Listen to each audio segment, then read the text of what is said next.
dia a todos. Hoje eu trouxe para a gente pensar no sistema de aprendizagem com relação a escolas. Considerando já os 7 meses que nós estamos em afastamento social em função da Covid, hoje eu trouxe para a gente pensar um pouquinho sobre o nível de aprendizagem das crianças, as escolas todas ou quase todas, né? Se empenhando em manter o ano letivo, mas também nós temos observados e recebidos algumas reclamações ou dores, né? No sentido de que o aprendizado não está sendo o mesmo e os pais, a família, né, os cuidadores estão com muitas dificuldades. E essas dificuldades é muito no sentido de que, como nós falamos na semana passada, as crianças estão tão sofridas ou mais sofridas do que nós adultos com relação a esse afastamento dos amiguinhos, dos professores, do fato de se deslocar de casa para a escola, de brincar, né, de ter um tempo que eles poderiam, mesmo estando com o celular ou frente à televisão ou tablet ou alguma coisa eletrônica que seja, eles tinham a opção de deixar isso e fazer outras coisas. E o que nós temos percebido na fala das famílias e na queixas das crianças é a impossibilidade de fazer isso. Que mesmo eles tendo toda a estrutura tecnológica, já não é mais atrativo. Mesmo o celular, a televisão, né, os canais com desenhos, com animações, isso tem deixado as crianças pouco felizes, extremamente ansiosas, irritadas, carentes, muito carentes mesmo, porque quando eles vão para a escola, tem um momento de convivência com os amigos, com as professoras, com os funcionários da escola, a hora do recreio. Isso é fundamental para um desenvolvimento saudável e tranquilo para a criança. E há 7 meses elas não têm isso e provavelmente não terão nos próximos meses, né? Até o final do ano. Estamos todos torcendo para que a vacina chegue, para que diminua o risco de contágio, embora nós já temos informações de quem se positivou não está livre, não adquiriu anticorpos ainda, várias pessoas têm notificado, né, a repositivação pelo vírus. As sequelas que ficam não são poucas, então nós temos aí ainda algum tempo, não sabemos precisar quanto tempo, que nós vamos conviver com essas transformações e essas mudanças. E o que nós temos percebido? O nível de aprendizagem, a graduação de aprendizagem das crianças tem piorado bastante. Mesmo as escolas se empenhando, os professores se empenhando, o fato de muitas famílias não terem uma estrutura onde poderia ser considerada adequada e ideal para uma sala de aula, né? Esse conhecimento, o acúmulo, né, a transmissão de ensinos não tem sido a mesma, porque o ambiente é diferente. Então nós temos crianças que se desvirtuam da atenção, não concentram, desfocam, porque eles estão em casa. E em casa tem a possibilidade de levantar e tomar água, de ir no banheiro a hora que quer, fecha a câmera, né? Se envolve com os irmãos que não estão em escola. Então, assim, é um mundo muito diferente daquele que eles conheciam. E no meio disso, a gente tem encontrado famílias extremamente desestruturadas em função dessa variável. Só que essa variável vai se somando às outras tantas, né? São os pais que estão em home, aqueles que é possível de ter tarefas em home. São aqueles pais profissionais que não tiveram essa oportunidade. Ou ainda, os pais que não têm habilidades ou conhecimentos acadêmicos o suficiente para ensinar o filho. Então, se nós tínhamos hoje, até pouco tempo, né, o Ctrl+C, Ctrl+V para pesquisas via Google, hoje esse percentual é 100%, é todo. Porque não tem a presença, né, a autoridade do professor em sala de aula junto dessas salas virtuais. As provas, as avaliações, tudo mudou. Só que a nossa estrutura de sociedade não. Nossa estrutura de família também não. O ambiente da casa não são todas as residências que têm um espaço adequado para essa sala de aula em casa, para essa sala de aula virtual. Então, o irmãozinho que não está em fase escolar e está brincando, aquele pequeno que já está na escola e que precisa ficar à frente do computador, do celular, do tablet 3, 4 horas, é claro e é notório que ele não vai ter o mesmo nível de concentração, o mesmo nível de foco que ele teria numa sala de aula, junto com o professor para tirar as dúvidas, para chamar a atenção, para orientá-lo a focar na tarefa. E o que isso tem gerado? Uma série de sofrimentos para as famílias e para as crianças. Imaginemos uma casa que tem 5 crianças em faixa escolar. Desde o primeiro ano até o 2º grau, o que não é impossível. A atual estrutura das nossas famílias tem crianças de todas as idades. Eu lembro que nós atendemos uma pessoa no PSF, uma mãe, que ela estava no grupo de gestantes e já tinha um filho de 23 anos. Só que não era só o de 23 anos.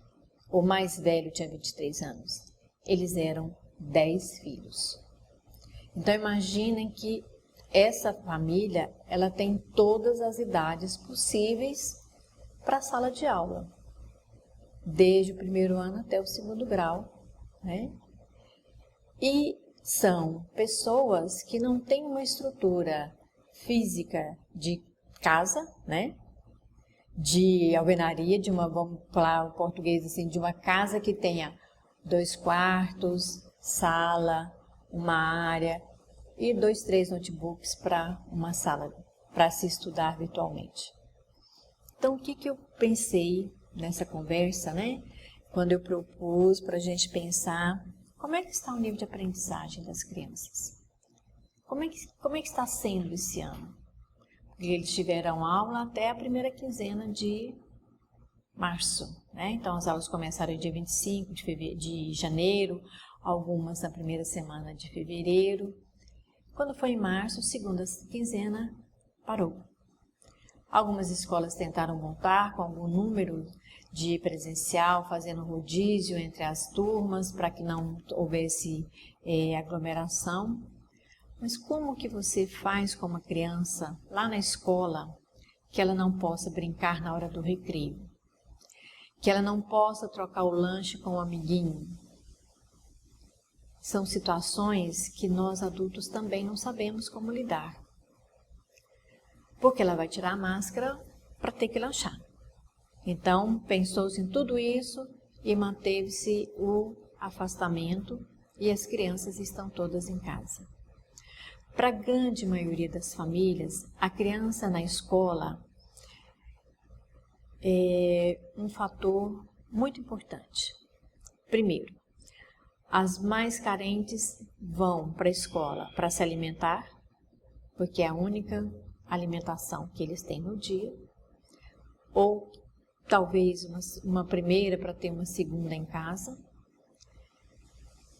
Para muitas famílias é o sossego é a paz e a tranquilidade, porque se tem 3 irmãos, 2 vão para a escola, o que fica não tem com quem brigar, então a mãe que está em casa, ou o cuidador que está em casa, tem aí meio que um sossego em se tratando das alterações de comportamentos normais de uma criança.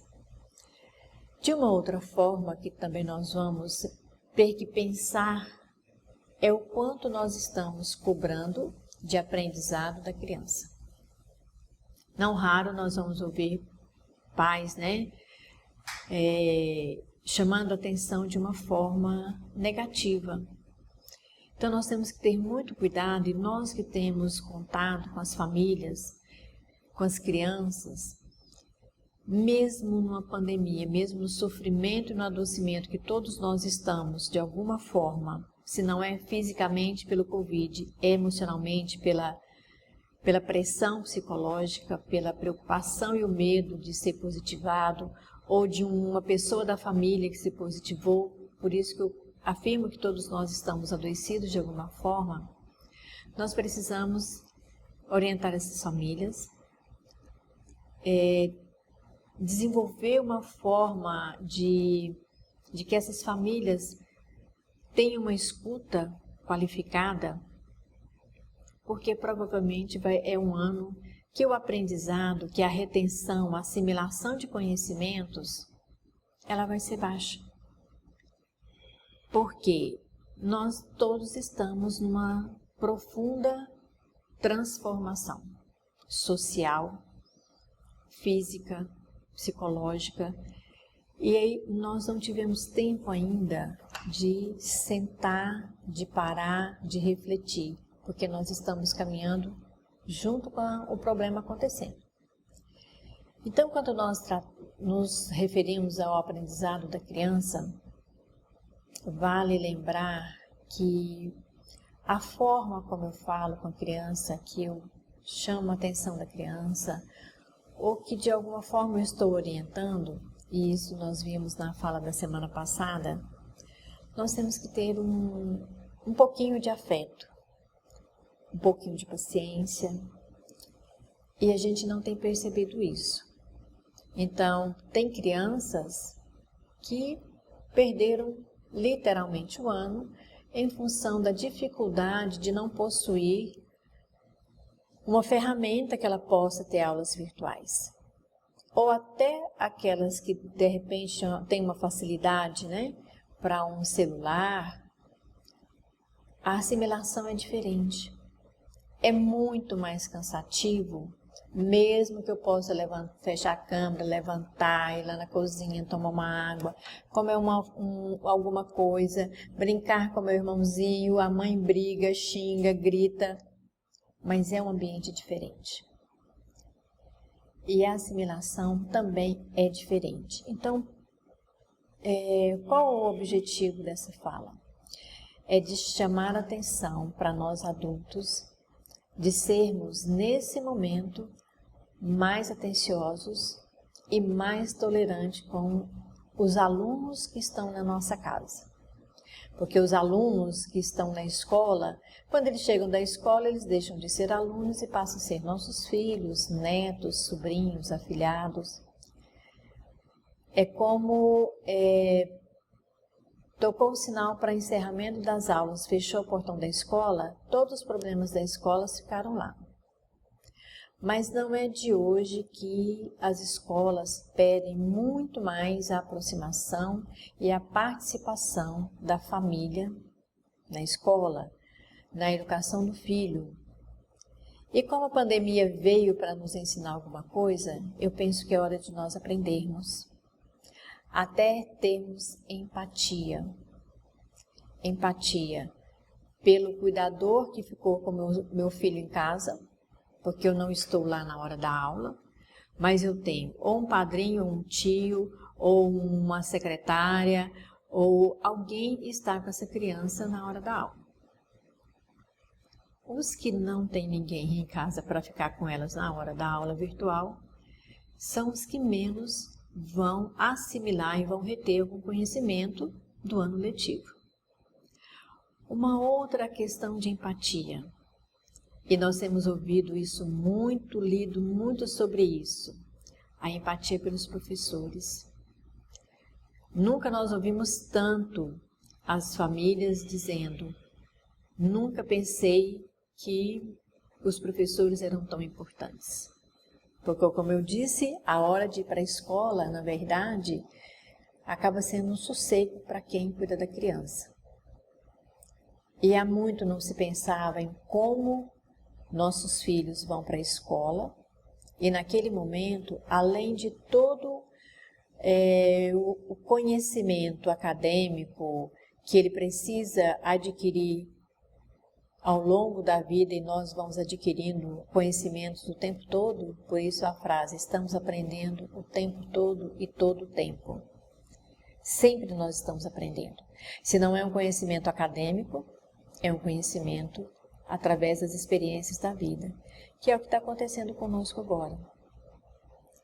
Nós trabalhamos com atendimento, suporte psicossocial com servidores da saúde, e a frase mestra é essa: vamos perceber o que estamos aprendendo com o período da pandemia.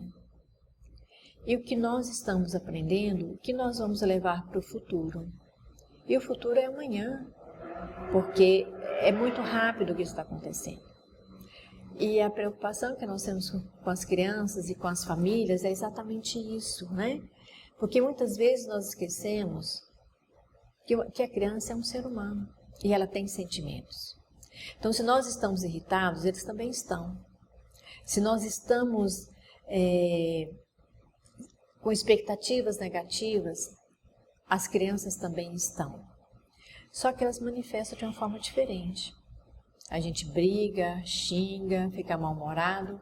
A criança, ela chora, ela tem dificuldade para dormir, ela tem descompasso na alimentação, ou come demais ou come de menos. Então, essas alterações hormonais, psicológicas e físicas, elas acontecem em todos nós. E a criança, ela não é diferente, ela só não cresceu. Mas ela tem tudo o que um adulto pode ter. Aí os pais mais radicais podem pensar: mas eu não tenho a preocupação de trabalhar. Sim, a preocupação de trabalhar é nossa, adulto, profissional. A criança, ela tem uma preocupação de que, quando tudo isso vai acabar, como é que vai ser voltar para a escola? Vamos pensar que tem crianças que estão ávidas para voltar para a escola, mas tem crianças que amaram não ter que ir para a escola, porque ir para a escola para ela é uma prisão, é um sofrimento, é uma coisa ruim. Mas tem outras crianças, e não são poucas, são inúmeras, que estão vivendo uma situação de maior violência, de maior negligência, e que nós não paramos para prestar atenção. Quando nós identificamos e percebemos, o comportamento já está instalado e muito mais difícil de ser trabalhado. Então, quando a gente pensa na criança que ela é um ser humano, a gente precisa pensar até como é que nós vamos conversar com ela. Quem não conhece essas frases? Vou contar até 3. E as crianças vão aprendendo e desenvolvendo um comportamento que chega a ser engraçado, que ela fica esperando você contar até 3. Porque passa a ser uma fala que não educa e não orienta. Na verdade, é uma frase que desafia, e criança sabe o que é desafio. E ela enfrenta o adulto, sim, para desafiá-lo. Então, a frase "se comporte", só um esclarecimento. Toda manifestação é comportamento. Só que nós aprendemos com os nossos avós e nossos pais que se comporte significa faça o que eu quero, do jeito que eu preciso que tenhas que ser. Só que o comportamento agressivo, raivoso, negligente, é comportamento. Ele está se comportando. Então, essa determinação se comporte, ele pode estar subindo na janela de cabeça para baixo, que ele está se comportando. É um comportamento. Então, tem frases que viraram chavão ao longo das gerações, que elas precisam de ser revistas. Elas precisam de ser refletidas, pensadas e adequadas ao nosso momento. São frases que não surtem um efeito de educação e nem de orientação. Surtem efeito de dizer, ué, mas eu estou me comportando. E as crianças sabem disso. Então, quando elas dão essa resposta, para nós adultos soa como indisciplina, falta de educação, menino bobo, feio. Mas ele está se posicionando como um ser humano que ele é. Pode até não ser o que nós esperamos como resposta. Da mesma maneira que nós não esperamos como resposta algo que nós gostaríamos que o nosso chefe respondesse, que alguém da nossa equipe trabalhasse conosco da forma que a gente espera. Não é a resposta que nós gostaríamos de ouvir do nosso companheiro, da nossa companheira. Só que com a criança é diferente, né? Porque ela é pequena, ela não tem o porte físico de um adulto, ela acaba apanhando, ela acaba sendo negligenciada, porque ainda ela não aprendeu a se portar e muitas vezes aprende também a se comportar de uma forma que ela consiga o que ela quer, o que ela almeja. Uma outra frase, não fala assim. A criança pode virar e falar assim, como é que você quer que eu fale então? Então são frases repetidas que não acrescentam mais nenhum conhecimento bom, porque na nossa época nós ouvíamos essas frases e calávamos ou nos comportávamos de acordo com o esperado pelos mais velhos, por medo, não era por respeito. Hoje as crianças elas têm contatos com milhões de informações que elas aprendem que esse tipo de frase não as intimidam, não as levam a se comportar como a mãe e o papai quer. Até porque quando nós falamos em violência e abuso contra a criança, nós as orientamos para isso, para que elas não obedeçam qualquer ordem de qualquer pessoa, porque pode gerar um comportamento de consentimento para qualquer violência. Então, nós precisamos estar atentos a todas essas falas, a todas essas exigências que nós fazemos com as crianças e que às vezes pode estar tornando-as condescendentes com todas as situações, inclusive com as de violência e de abuso. Então, o que se mantinha como controle há 40, 50 anos, 30, hoje já não faz o mesmo efeito. Porque os valores mudaram, nós mudamos, e mesmo nós que mantivemos esse comportamento esperado pelos pais e pelos avós quando tínhamos 6, 7 anos, 5 anos, nós também mudamos. Porque nós fomos descobrindo que nós temos outras possibilidades de nos comportar que não seja aquela esperada por alguém que determinou alguma ordem para nós. Então, estar afastados do que nós gostamos é muito ruim. E a criança também tem esse sentimento.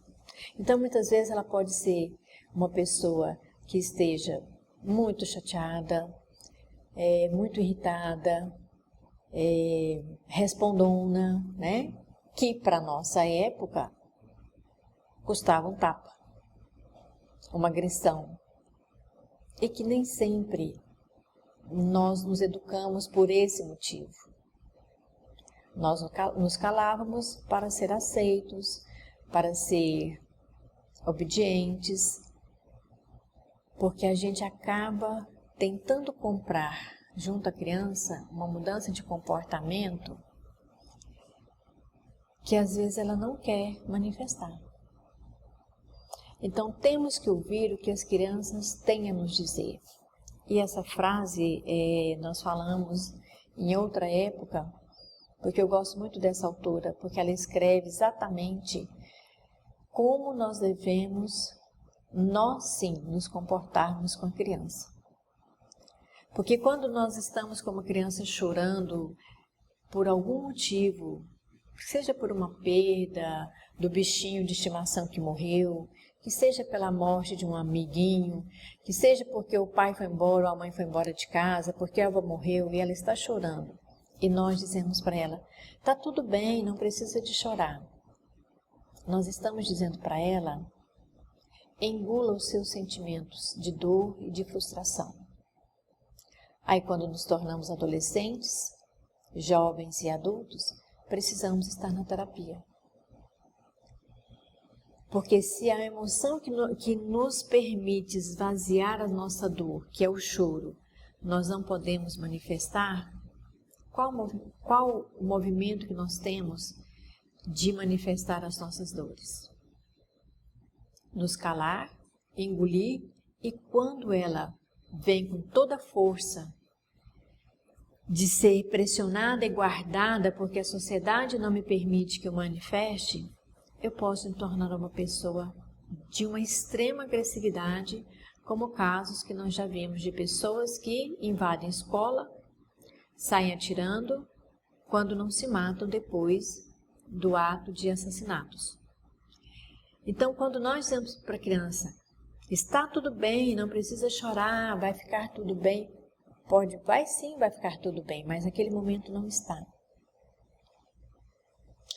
Hoje de manhã eu recebi a solicitação de uma pessoa, como ela conduziria o comportamento dela com o comportamento do filho, de pânico de alguma coisa, de medo de alguma coisa. E nós sabemos que medo é uma emoção primitiva. O medo ele tem algumas coisas boas, como tudo, a própria ansiedade, o estresse, eles têm as suas qualidades, porque são sintomas, são sentimentos que nos alertam para algo que não está bem. Então, se eu tenho medo, eu tenho que ver o que esse medo está me preservando a vida, ou se ele está de uma forma exagerada, o que ele está atrapalhando a minha vida. Se eu estou ansiosa, significa que eu tenho propulsão para caminhar, para fazer alguma coisa. Mas se essa ansiedade me traz sintomas físicos de adoecimento, eu tenho que fazer uma avaliação. Então, tudo na nossa vida é avaliação. Se eu estou falando de um medo de uma criança, de uma pessoinha de 6, 7, 10 anos, vamos saber por que ela tem medo, o que está acontecendo. Não é nós ouvirmos como principalmente os pais, os homens da relação parental, tio, avô, você não é homem não? Para de chorar. Por que o homem não pode chorar? Por isso que nós temos homens agressivos. Porque eles não puderam manifestar a dor deles em nenhum momento.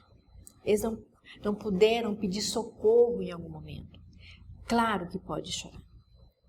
E se nós criamos meninos para serem os machões, é natural que, quando ele precisar de expandir, de expressar a agressividade dele, que ele não pôde fazer isso quando era criança e não foi orientado para tal, e foi criado para ser o macho do processo, ele vai ter que bater em alguém.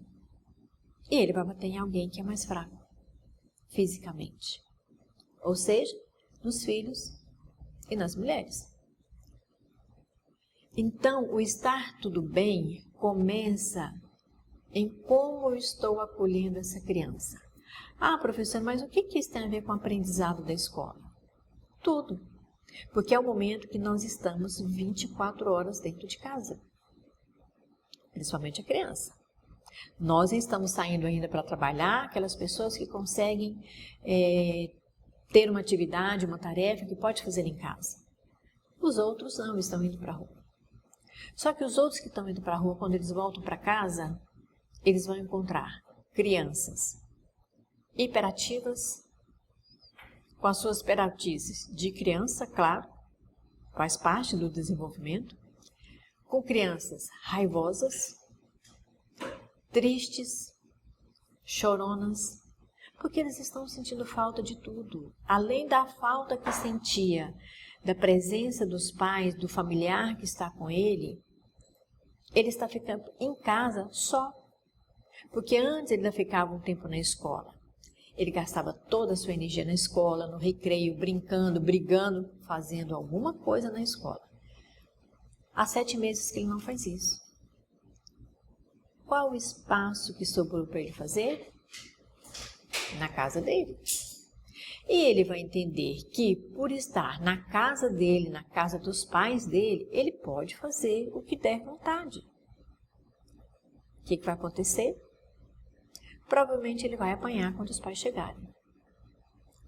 Se já não tinha um abraço de receptividade, de chegada, agora que não pode abraçar antes de trocar de roupa, tomar banho, tirar tudo que chegou da rua, ficou mais difícil ainda.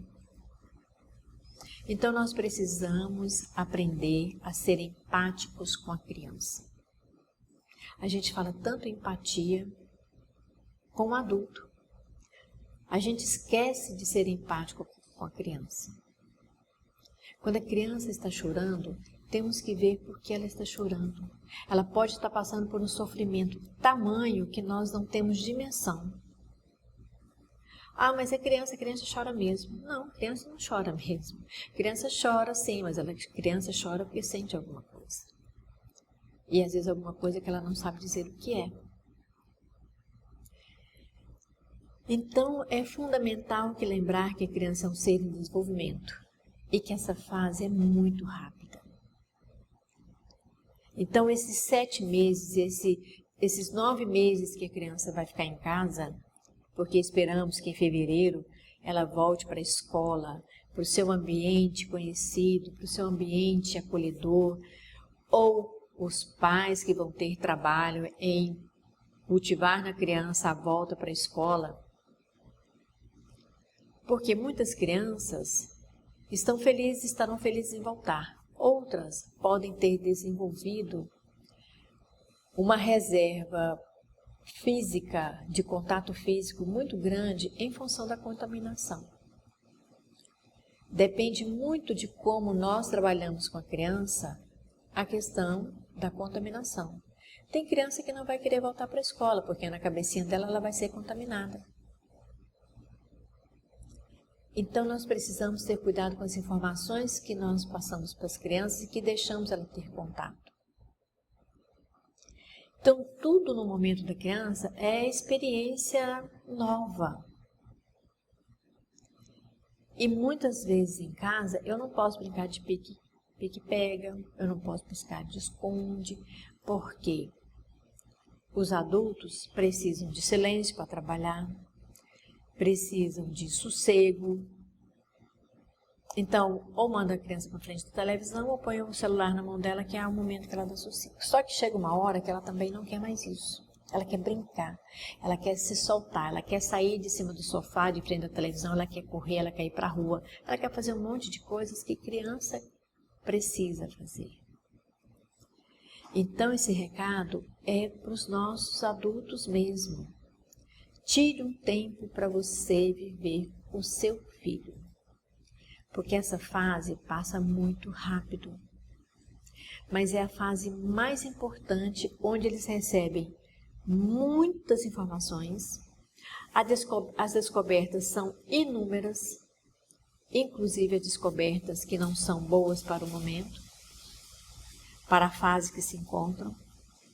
Então, tudo isso é uma forma de nós resgatarmos em nós o amor pelas criaturas, pelos nossos semelhantes. E nesse momento, as criaturas semelhantes mais próximas de nós é a família, é a criança. Então, nós precisamos abrir os nossos corações, os nossos sentimentos, para que as brincadeiras elas possam ser revividas. Na nossa época, nós tínhamos brincadeiras muito boas, que as escolas estão, né, tentando resgatar isso, para ver se a criança desenvolve um outro lado menos fechado, menos egoísta. Nós precisamos ser mais altruístas. A criança precisa estar ativa, ela precisa ter uma história, ela precisa fazer a história dela. A história da criança não é feita pelos pais, é feita por ela. É ela que escreve a história dela. Nós somos, nesse momento, coadjuvantes, participantes especiais, mas ela é a protagonista. Ela precisa escrever a história dela porque 20, 30 anos ela precisa olhar para si e descobrir uma criança saudável que tem lá dentro, como todos nós precisamos ter. É possível que a convivência casa-escola seja harmônica? Dá um trabalhinho, mas é possível. Porque nós precisamos manter algumas coisas no eixo. Se eu trabalho fora, eu preciso orientar quem está em casa com meu filho ou com os meus filhos como que deve ser. E eu estando em casa, na hora que eu estou com os meus filhos, eu preciso conversar com eles como é que deve ser e como vai ser a convivência com o cuidador que estiver com ele. Então a gente precisa de um local tranquilo e iluminado. Isso é o ideal. Lembra quando eu disse que nem todas as famílias têm essa estrutura? Ou às vezes nós temos em casa duas crianças que ou se estão na mesma série, ótimo, conseguem usar o mesmo equipamento. E se eu tenho 3, 4? Chega uma hora, eu tive contato com a mãe esses dias, ela tem 5 filhos.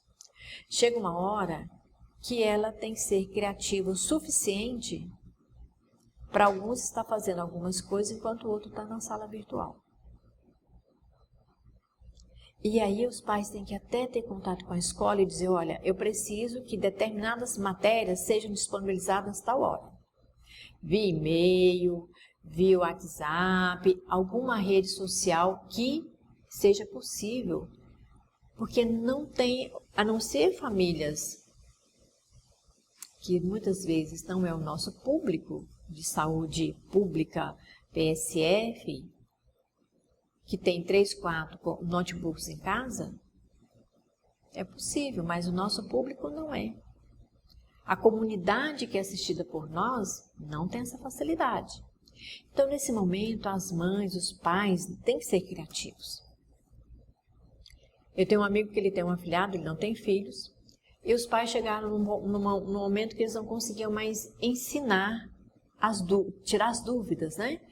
Porque progressão aritmética, progressão não sei das quantas, fração, isso não é coisa que muita gente se lembra, né? A gente sabia disso quando tinha que fazer a prova, fez a prova, fecha a porta. Ele levou esse afilhado para casa para ajudá-lo nas dúvidas das salas virtuais. Mas tem gente que não vai ter essa facilidade. Não tem essa possibilidade de mandar a criança para casa de algum parente que ele seja ajudado. Interferência de ruídos. Idealíssimo, né? Porque você estando em casa, o vizinho do lado também está em casa, o vizinho do outro lado está em casa, o do fundo está em casa, o da frente está em casa. E nem todos estão nas salas virtuais ao mesmo tempo, no mesmo horário. Então, a gente precisa ainda, por cima de tudo isso, ensinar a nossa criança a ter foco e atenção com esses detalhes. O irmãozinho está lá na outra sala vendo televisão, o irmãozinho pegou o celular, está com o celular se divertindo e ele está terrivelmente mal-humorado na frente da tela do computador para assistir a aula, para copiar a matéria, para copiar a tarefa. E aí esse menino, essa menina tem que ser tirado de frente dessa tela para fazer outra coisa. brincar de cozinhadinho, ir para a cozinha ajudar a lavar banheiro, varrer o quintal, fazer algo que ele movimente, porque ele está ficando parado. Isso está fazendo mal para coluna cervical, olhos, mãos, porque está digitando o tempo todo, escrevendo o tempo todo. Então ele precisa depois exercitar. Andar de bicicleta, de cavalo, de pau. Resgatar as brincadeiras que a gente tinha. Para ele gastar energia física, porque a intelectual ele já está saturado, ele não aguenta mais. Se possível, utilizar o mesmo local. Às vezes não é possível, porque você está dentro de casa, um calor medonho, que nós estamos beirando aos 40 graus quase todos os dias. Ele vai sair de dentro de casa e vai para uma área, para debaixo da árvore, para algum lugar que ele se sinta menos sufocado com o calor.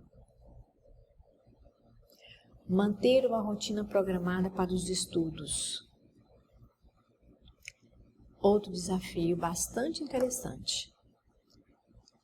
Porque esses 4 itens aqui não são coisas que fazem parte das famílias.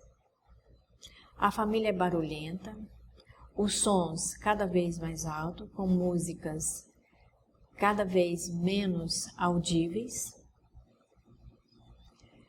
Não temos estrutura física na casa para ter um lugar ideal para isso. E quando eu, adulto, estou em casa, eu não quero mexer com o menino em sala de aula. Isso é coisa do professor, isso é coisa da escola. Mas aí tem um aprendizado que nesses 9 meses que esses filhos serão seus alunos, também precisam de ter essa ajuda, esse auxílio, para que a convivência casa-escola seja harmônica. Porque senão o aprendizado vai ficar muito mais difícil. Primeiro que são informações que eles falam assim, o que eu vou fazer com isso? Eu não gosto disso, não gosto de matemática, não gosto de português, não gosto de ciência, não gosto de história. Eles não gostam de nada. Claro, nós também não gostávamos. Mas tinha coisas que a gente tinha prazer, né? Tinha satisfação. Ser criativos com pintura, com massinha de modelar, com argila, com alguma coisa que saia desse ambiente cansativo de sala de aula. Né?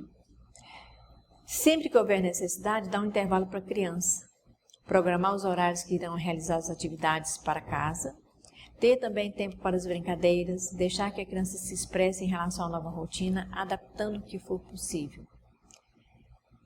Ou seja, ouvir o que a criança tem para dizer. É normal o desânimo e a preguiça. Nós também temos isso. A criança vai indo, ela já está escorando na mesa, espreguiçando. Então a gente precisa atentar para esses fatos. Não exija mais do que a criança pode dar naquele momento. Porque às vezes ela tem 4 horas de aula e o natural é que ela vai fechar a câmera, vai cantar, vai dançar, vai pular, vai fazer outra coisa, menos prestar atenção na aula. E muitas vezes nós queremos que esse menino preste atenção na professora, faça todas as tarefas, porque é disso que o futuro dele depende. Será?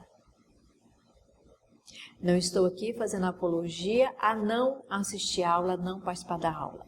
Mas lembrando que junto com essa escola, nós precisamos lembrar que existe uma criança em desenvolvimento e que agora ela não tem mais o espaço de estar na escola. Então, como nós estamos aí já beirando as últimas provas, seja condescendente com essas avaliações. Eles já estão sofrendo muito ficando em casa, sem ver os amigos, sem ver os professores, sem ver os porteiros da escola que acabam sendo amigos, fazendo um contato. Sejam condescendentes, porque senão nós vamos ter pessoas que no próximo ano vão odiar a escola. Vamos ter os que amam, com certeza, mas muitos terão dificuldades. Então, nesse momento, a nota, ela não é só a nota. Ela precisa ser levada em consideração como estão sendo esses 7 meses e serão os próximos 3, que ainda temos pela frente outubro, novembro e dezembro. Então, que a gente possa ter esse olhar empático conosco, para não exigir de nós coisa que não damos conta de fazer, no trabalho, na família, mas também ser empático com os sentimentos da criança. Porque nesse momento nós estamos reaprendendo a ser pais, reaprendendo a ser adultos, para que a gente reaprenda a conviver com as nossas crianças. Entender que os sentimentos e as dificuldades fazem parte da vida de todos nós, estejamos nós na faixa etária que tivermos, do bebê ao idoso. Todos nós temos sentimentos de dor, de raiva, de alegria, de satisfação, né? De expectativas boas, de expectativas não muito boas. Tem dia que nós estamos mais negativistas, tem dia que nós estamos positivistas, tem dias que a gente não sabe nem como é que está. E assim também é a criança. Então, focar na qualidade do que ela faz e não na produtividade. Elogie. Ao invés de dizer, poxa, você é burro, não aprende, não entende. Elogie o que ele fez bom. Olha, ontem você fez uma coisa tão legal, vamos tentar fazer isso aqui igual? Ou vamos tentar ver o que a gente consegue fazer para ficar tão bom quanto aquela tarefa de ontem? Tem hora que ele vai dizer, eu não gosto, não estou afim, não quero. Aí você respira e diz, juntos nós vamos conseguir. Que é isso que a criança espera. Ela espera uma cumplicidade, um afeto, um acolhimento, do mesmo jeito que nós esperamos. Obrigada, tenha um bom dia, um bom trabalho e que possamos passar por esse tempo que ainda resta da melhor maneira possível, aprendendo e ensinando. Obrigada.